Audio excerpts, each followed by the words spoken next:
en tant que jeunesse, ils ont envie de se faire entendre, s'ils ont envie d'être pris en compte, la meilleure façon de l'être, c'est de s'engager en politique.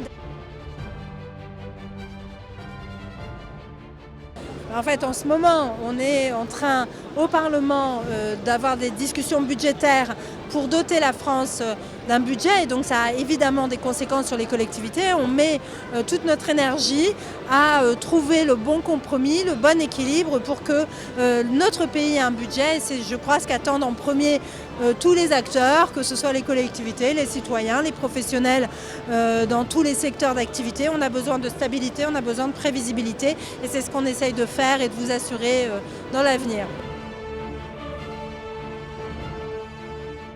On parle de décentralisation parce qu'en fait, on n'y comprend plus grand-chose.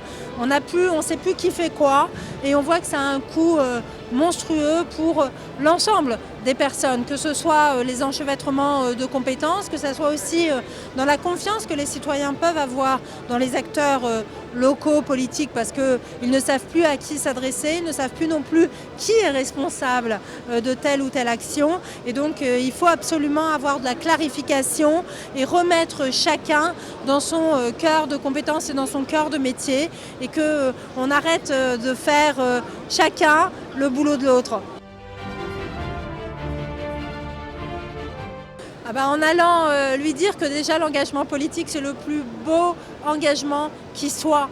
Il faut croire en l'engagement, il faut croire en la politique. La politique c'est la capacité à changer les choses et si en tant que jeunesse, ils ont envie de se faire entendre, s'ils ont envie d'être pris en compte, la meilleure façon de l'être, c'est de s'engager en politique, d'aller voter évidemment et aussi de se présenter. Les listes sont ouvertes et donc si on pouvait avoir des jeunes dans chacune des listes municipales qui vont être constituées, dans les 35 000 listes qui vont être constituées, ce serait formidable. On va faciliter cet engagement avec la loi sur le statut de l'élu où on crée un statut de l'étudiant élu et donc il faut continuer dans cette voie-là, en tout cas qu'ils n'hésitent pas à y aller, on a besoin d'eux, évidemment filles et garçons.